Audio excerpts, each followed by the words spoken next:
नमस्कार क्लास 10 के विद्यार्थीगण। इससे पहले मैंने 2 वीडियो बनाया है अर्थमेटिक प्रोग्रेशन पे, ये तीसरा वीडियो है। चलिए कुछ और महत्वपूर्ण क्वेश्चन को करते हैं। तो पहला सवाल आपके स्क्रीन पे दिख रहा होगा, उसको आप देखिए। क्या लिखा हुआ है कि which term of the AP, और एपी क्या है आपका 5 है, 9 है, 13 है, उसके बाद 17 है ना, और बोल रहा है इज 81, यानी ये तो पहला टर्म हो गया, ये सेकंड हुआ, ये थर्ड हुआ, 4 हुआ। वैसे ही कौन सा टर्म जो है वो 81 होगा। ठीक है, इसका मतलब क्या हुआ, इस टर्म के बारे में हमको मालूम नहीं है कि कौन सा टर्म है। तो मान लेते हैं, लेट कर लेते हैं कि the 81 is the nth term, let 81 is the nth term. इस तरीके से मालूम नहीं ना है तो nth टर्म मान लिया। ठीक है, इसका मतलब क्या हुआ कि tn जो है वो आपका क्या हो गया 81। nth टर्म को हम tn से डिनोट करेंगे, फर्स्ट टर्म को t1 से, सेकंड टर्म को t2 से, तो nth टर्म को किससे, tn से। तो tn इज इक्वल टू क्या हो गया 81। अब tn का फॉर्मूला क्या होता है बताइए, a plus n minus 1 into D, और 81 तो पहले से था। अब हमको क्या निकालना है, n का वैल्यू, कौन सा टर्म 81 होगा। बाकी सब गिवन है क्या, बिल्कुल। a का वैल्यू कितना है बताइए, पहला टर्म कौन सा होगा 5, n तो निकालना है, छोड़ देंगे, -1। d का वैल्यू कितना होगा, तो second term minus first term, 9 minus 5 कितना होगा 4, और इज इक्वल टू क्या होगा 81। आया बात समझ में। तो यहाँ पे हमने लिखा 5, 4 में n से होगा तो 4n होगा, -4 हो जाएगा, इज इक्वल टू कितना होगा 81। 5 में से 4 जाएगा तो कितना होगा 1, तो 1 आगे भी लिख सकते हैं, पीछे भी लिख सकते हैं 4n के, तो 1 plus 4n is equal to कितना हो गया 81। इसको यहाँ पे थोड़ा लिख देते हैं, 4n वहीं पे छोड़ दिया हमने, 81 वहाँ पे छोड़ दिया, और 1 जो इधर था प्लस में उधर माइनस में कर दिया। रीजन ये सब तो पता ही होगा, बहुत ही सिंपल कैलकुलेशन है कि एक जैसा जो रहता है, मतलब जिसमें कोई वेरिएबल नहीं लगा हुआ है, तो उसको एक तरफ कर लेते हैं। तो यहाँ पे हो जाएगा 4n, माइनस करेंगे तो हो जाएगा 8, और सबको पता है कि ये 4 से कटेगा कितना टाइम्स, 20 टाइम्स, तो n का वैल्यू कितना हो गया 20। इसका मतलब लास्ट में हम लिख सकते हैं thus 20th term of AP is 81, यानी इस वाले AP का जो 20वां टर्म है, 20th टर्म जो है वो कौन सा है 81 है। समझ में आया ये बात। चलिए बढ़ते हैं आगे। आपके स्क्रीन पे एक और सवाल दिख रहा होगा, देखिए इसको बनाइए पहले खुद, नहीं बने तो यहाँ पर देख सकते हैं पॉज करके video. Which term of the AP, और AP क्या है 3 है, 15 है, 27 है और 39 है। सवाल ये है कि कौन सा टर्म जो है इस AP का will be 120 more than it's 21st term. नहीं, ऐसा नहीं है। सवाल यह है कि इसका जो 21st टर्म है, इस वाले AP का 21st टर्म जो है, ठीक है, इस वाले AP का 21st टर्म उससे 120 ज़्यादा कौन सा टर्म होगा, विच टर्म, यही सवाल है। मतलब दोनों इसी AP की बात हो रही है। ये हो गया AP और इसका कोई ना कोई 21st टर्म होगा, तो पहले वो निकाल लेंगे, फिर उसमें 120 ऐड करेंगे, ठीक है, फिर कोई ना कोई नंबर आएगा, फिर पता करेंगे कि वो नंबर जो है वो कौन सा नंबर है, वो कौन सा टर्म है। ठीक है, आया बात समझ में। तो थोड़ा सा लॉजिक इसमें यही है कि पहले 21st टर्म निकालना है, उसमें 120 जोड़ करके जो आएगा उसका कौन सा टर्म वो होगा वो निकालना है। यानी इससे पिछला जो सवाल बनाया है वो जस्ट लाइक वैसे ही है। तो इसका मतलब क्या होगा, पहले हम क्या निकालेंगे 21st टर्म, तो T21 क्या होगा a plus n minus 1 into 21 minus 1 यानी 20, और ये क्या हो जाएगा d। a का वैल्यू कितना है बतलाओ 3 है, प्लस होगा 20, d का वैल्यू कितना होगा 15 माइनस 3 यानी कितना बतलाइए 12, तो यहाँ पे 3 होगा, मल्टीप्लाई का प्रोसेस पहले होगा, 12 दूनी 24, 240 में 3 जोड़ेंगे तो कितना होगा 243, यानी 21st टर्म जो है वो 243 हो गया। अब कह रहा है कि रिक्वायर्ड टर्म यहाँ लिख देते हैं, रिक्वायर्ड टर्म जिसकी ज़रूरत है, और वो रिक्वायर्ड टर्म क्या बोल रहा है, ये 21st टर्म जो है उससे 120 ज़्यादा, 120 ज़्यादा, तो दोनों को जोड़ेंगे, 3 में 0, 3, 4 2 कितना 6 और 2 1 कितना हो जाएगा 3, यानी 363। अब आपको ये बतलाना है कि ये जो 363 है इस वाले एपी में कौन सा टर्म है। तो फिर से वही बात, ये जो 363 है इसको हम क्या मान लेंगे, लेट कर लेंगे क्या कि ये nth टर्म है। और nth टर्म को कैसे लिखते हैं, मतलब ये tn से डिनोट करते हैं। तो tn क्या दे दिया आप 363। अब n का वैल्यू निकालना है सिर्फ, फॉर्मूला क्या लगेगा a plus n minus 1 into D is equal to कितना 363। आया समझ में बात। अब a का वैल्यू ऑलरेडी आपको मालूम है कौन सा है, दिया हुआ 3, प्लस n निकालना है आपको, माइनस d का वैल्यू कितना है 12 इज इक्वल टू कितना होगा 363। अब यहाँ पे 3 छोड़ दीजिए, प्लस 12 में n से करिएगा तो कितना होगा 12n, 12 में 1 से करिएगा तो कितना होगा 12, और ये हो जाएगा आपका क्या 363। 12n यहीं पे रहेगा, 363 यहाँ पे लिखिए, और ये जो 3 प्लस में है इधर आया क्या होगा माइनस में, और ये माइनस 12 है इधर आया क्या होगा प्लस 12। इस तरीके से इक्वेशन बना सकते हैं। यहाँ नीचे दिख रहा है कि नहीं दिख रहा है, मैं यहाँ पे अब लिखता हूँ, ठीक है।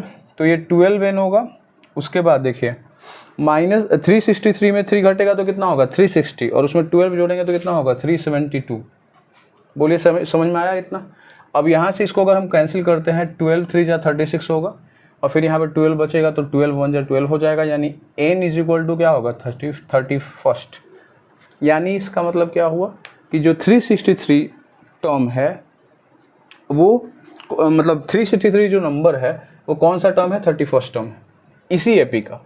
सवाल समझ में आया था, शुरुआत में बोला जा रहा था कि इसका 21st टर्म से 120 ज़्यादा जो नंबर है ना, वो नंबर कौन सा टर्म है।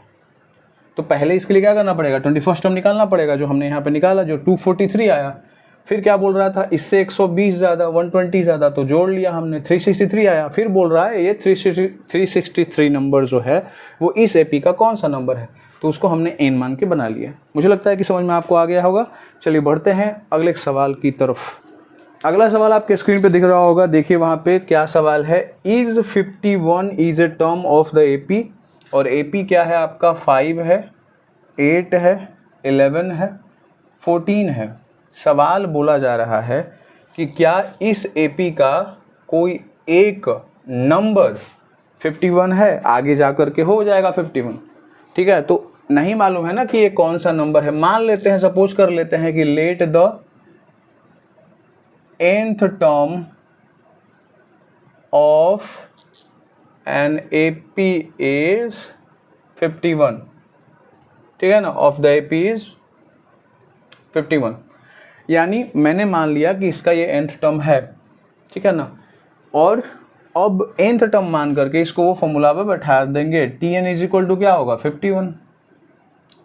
फॉर्मूला क्या लगेगा a plus n minus 1 into D is equal to कितना होगा 51।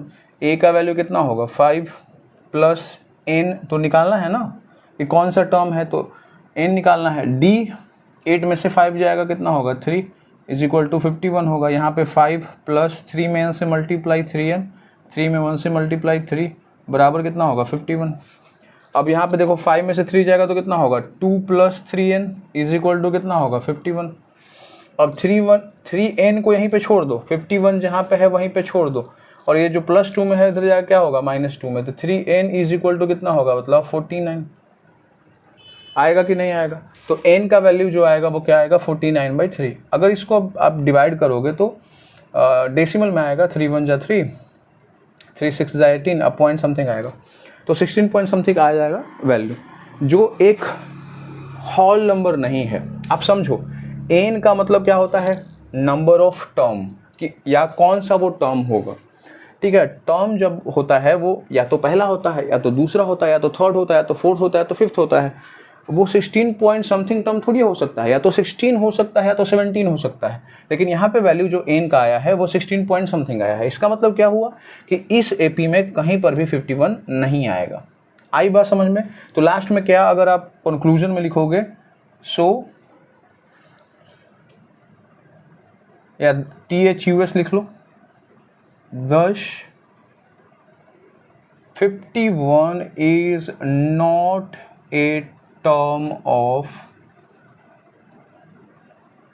the AP, है ना, 5 8 11 एंड 14। समझ में आया? बोलो। तो कितना आसान है, n का वैल्यू होल नंबर में ही आएगा क्योंकि टर्म की बात हो रही है, first term, second term, third term, decimal में नहीं होता है टर्म कभी भी। चलिए बढ़ते हैं अगले सवाल की तरफ। अगला सवाल आपके स्क्रीन पे दिख रहा होगा, how many terms are there in the AP. और एपी क्या है आपका, 7 है, 11 है, 15 है, और लास्ट टर्म जो दिया हुआ है वो 139 दिया हुआ है, और कह रहा है कि इसमें कितने टर्म हैं,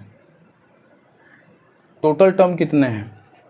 ठीक है, तो यहाँ पे फिर से हम क्या करेंगे, इस क्वेश्चन में मानेंगे, let the total term be n को हमने मान लिया कि टोटल टर्म है। इसका मतलब कि ये जो लास्ट टर्म है ये कौन सा टर्म है, nth टर्म होगा। ये फर्स्ट, सेकंड, थर्ड और टोटल nth टर्म है, तो ये nth टर्म ही हुआ ना, ये सबसे लास्ट में तो यही है। इसका मतलब क्या हुआ, tn लिखेंगे, nth टर्म को tn से डिनोट करते हैं, और वो कितना है बतलाओ, 139 है ना। और आपसे पूछ रहा है कि कितने नंबर ऑफ टर्म है, तो n का वैल्यू निकालना है। तो फॉर्मूला क्या होता है, a plus n minus 1 into D is equal to कितना होगा, 139। a का वैल्यू कितना होगा, 7 प्लस n आपको फाइंड आउट करना है, और d का वैल्यू कितना होगा, 11 में 7 गया कितना होगा, 4, 139। यहाँ पे हो जाएगा 7 प्लस 4 में n से करेंगे तो 4n माइनस 4 बराबर कितना होगा, 139। ये हो जाएगा 4n, 7 में से 4 जाएगा तो कितना हो जाएगा आपका 3 इज इक्वल टू कितना होगा, 139। 4n यहीं पे छोड़ देंगे, 139 यहीं पे छोड़ देंगे, प्लस 3 है तो माइनस 3 हो जाएगा। 4n इज इक्वल टू कितना होगा, इसमें से इसको माइनस करेंगे तो कितना होगा, 136।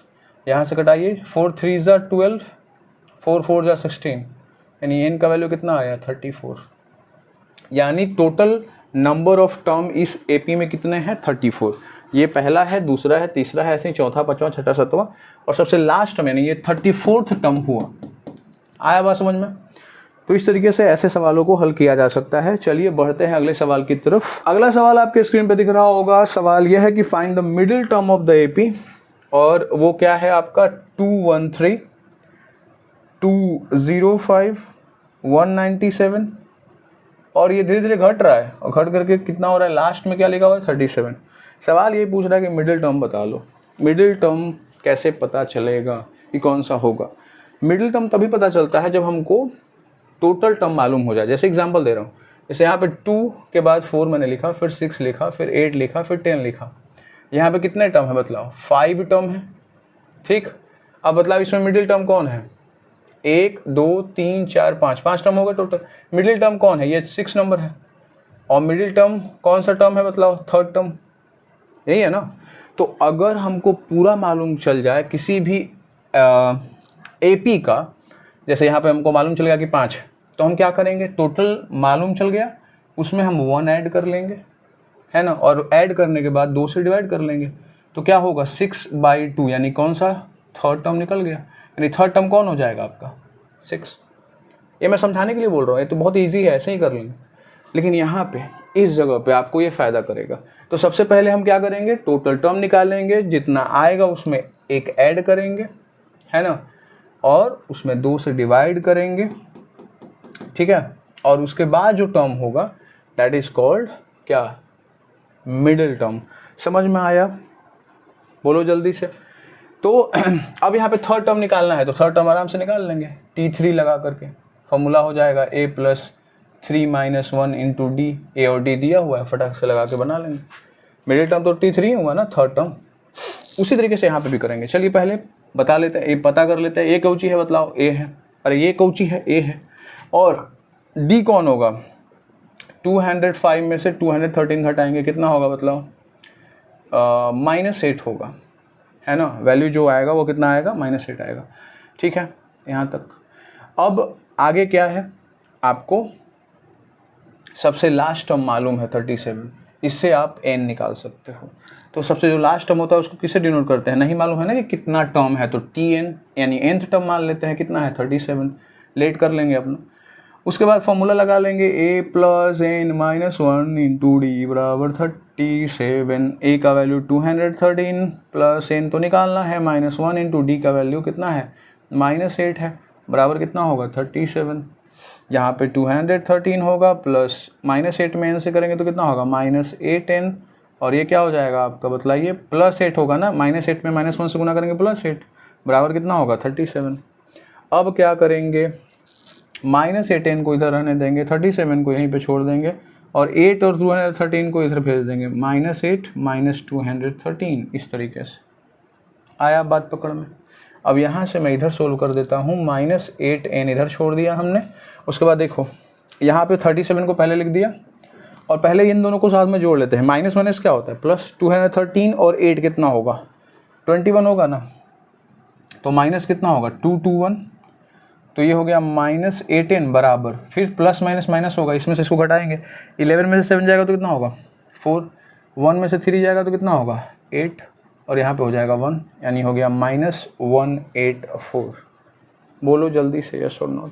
फिर माइनस माइनस हो जाएगा कैंसिल, 8 से कटेगा शायद, 8 2 16 और 8 3 24, यानी n का वैल्यू निकल गया कितना 23 निकल गया।